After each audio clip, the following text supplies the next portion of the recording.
Penambangan pasir dan batu itu terjadi begitu masif, bukan di kawasan lindung, bukan pula di tanah negara, melainkan di lahan milik pribadi yang sah secara hukum.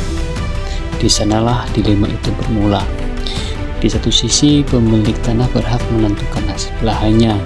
Nilai ekonomi berbicara lantang. Pasir dan batu menjadi sumber penghidupan, membuka lapangan kerja, menggerakkan roda ekonomi keluarga dan sekitar. Bagi sebagian orang itu bukan keserakahan, melainkan cara bertahan hidup.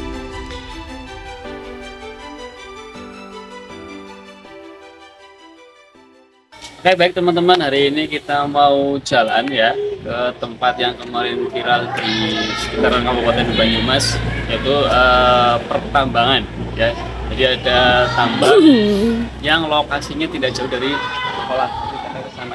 Nanti ditemani sama ada Arsadut, ini yang paling pinter. Ada Albi Maribi, ada Sudik Maruki, dan nanti kameramennya adalah Ali Maruki.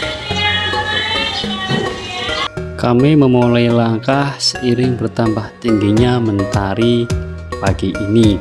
Di saat kelas yang lain sedang fokus dengan guru-gurunya, kami memutuskan untuk keluar sekolah. Bukan sebuah pelanggaran, karena kami memang minggu ini sedang masa kelas meeting. Kami melangkah menyusuri jalan raya yang cukup lengang. Sesekali kendaraan bermotor lewat, namun suasananya tetap terasa tenang. Ini adalah jalur utama menuju objek wisata Baturaden jika ditempuh dari arah timur. Di kanan dan kiri jalan masih tampak kebun warga, tanah kosong, dan beberapa rumah. Lanjut terus berjalan, kami sempat salah arah. Seharusnya lurus, tapi kami justru berbelok. Untungnya Sugih cepat mengingatkan. Maklum, dia dan teman-temannya adalah anak lokal. Mereka memang hafal betul daerah ini. Tak lama kami masuk ke sebuah persimpangan. Jalan berubah menjadi semi permanen, campuran tanah dan batu yang ditata seadanya. Menariknya, di balik jalan kecil ini ternyata ada beberapa rumah yang sama sekali tidak terlihat dari jalan besar. Saat kami menengadah ke langit, seekor elang jelek tampak terbang melingkar, seolah mengamati dari atas, menyapa perjalanan kami siang itu. Melangkah di jalan setapak seperti ini dengan sepatu yang dipakai rasanya memang kurang pas. Tapi perjalanan ini tidak direncanakan, anak-anak mengajak berangkat hari ini juga. Jadi kami pun berangkat apa adanya.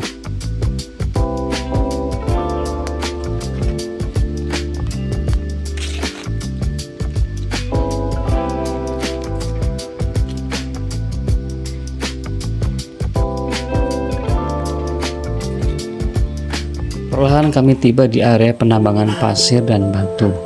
Alat berat terlihat bekerja tanpa henti, truk-truk besar menunggu giliran mengangkut muatan. Di sudut lain, beberapa warga membelah batu dengan alat sederhana. Di kejauhan, Gunung Slamet berdiri gagah, seolah menyaksikan bagian dari wilayahnya yang perlahan dikeruk untuk kepentingan manusia. Di belakang itu adalah Gunung Slamet. Dan di sini adalah tempat pertambangan batu pasir ya. Jadi ini sebenarnya tanah yang biasa tapi sudah digali dan di dalamnya diambil batu-batu. Lihat banyak sekali dump truck ada beko sampai tanah. Jadi itu masih sangat luas sampai ke arah kanan perkebunan sana. Jadi kita mau lihat lebih dekat lagi di daerah yang sebelah kiri sana. Yuk.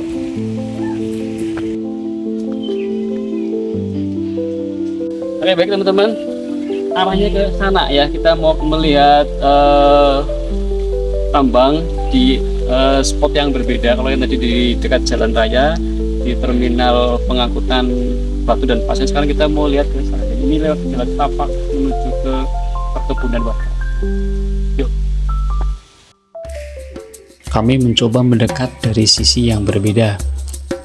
Jalan setapak semakin sempit. Ketika turun hujan, jalur ini pasti menjadi aliran air yang cukup deras karena di kanan kiri hanyalah perkebunan.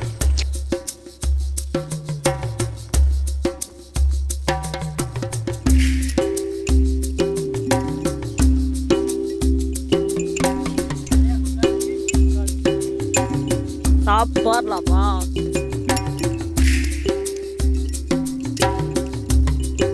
Saat melewati kebun cabai milik warga, akhirnya kami sampai di tepi tambang. Sugi, Anesya, dan Albi naik terlebih dahulu.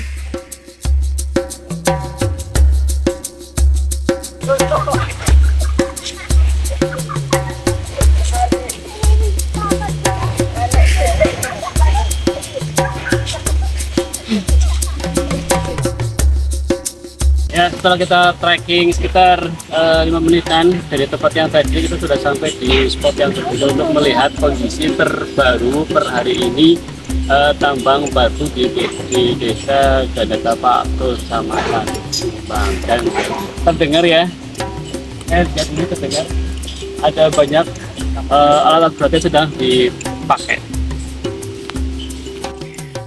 Saya sempat terpeleset, tapi akhirnya bisa berdiri tepat di bibir area penambangan.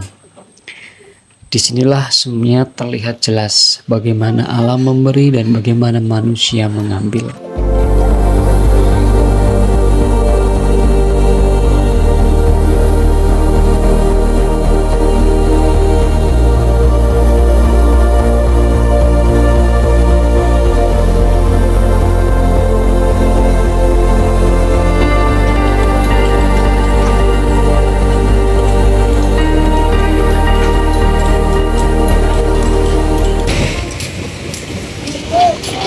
Baik teman-teman, sekarang saya sudah berada di tempat dekat dengan lokasi penambangan, dan terlihat ada banyak sekali pekerja yang sedang melakukan aktivitas pertambangan, mulai dari alat berat, dampak, juga orang-orang yang sedang memecahkan batu-batu. Lihat.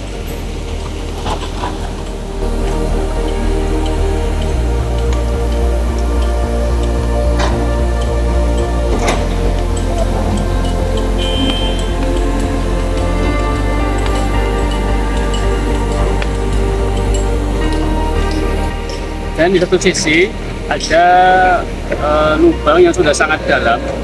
Sebelah sana itu benar digali sampai kedalaman, kurang lebih ada 5 meteran ke dalam. Dan ini memang tambangan yang cukup masif gitu ya. Dan di sebelah kanannya itu adalah Gunung Slamet.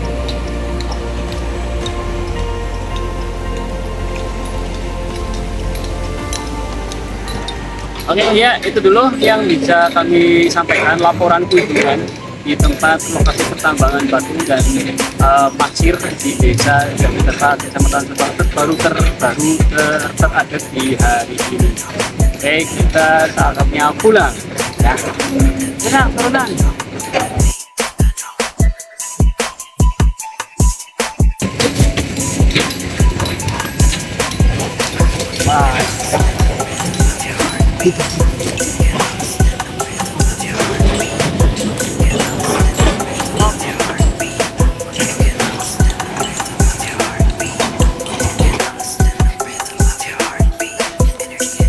Oke, ini dia sosok kameramen kita. Sini lihat sini. Dah. Oke, saatnya kita pulang. Kita akan melewati jalur yang sama dan sampai jumpa di sekolah. Bye bye. Saat berjalan pulang, saya berpikir, manusia seharusnya hidup berdampingan dengan alam.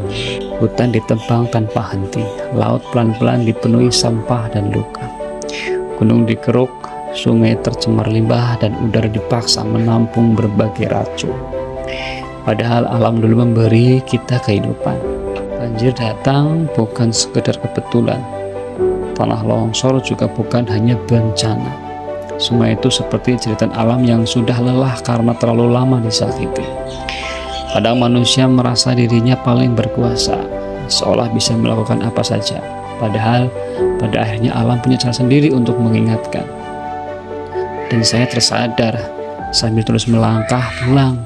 Yang sebenarnya membutuhkan alam itu manusia, bukan alam yang membutuhkan manusia.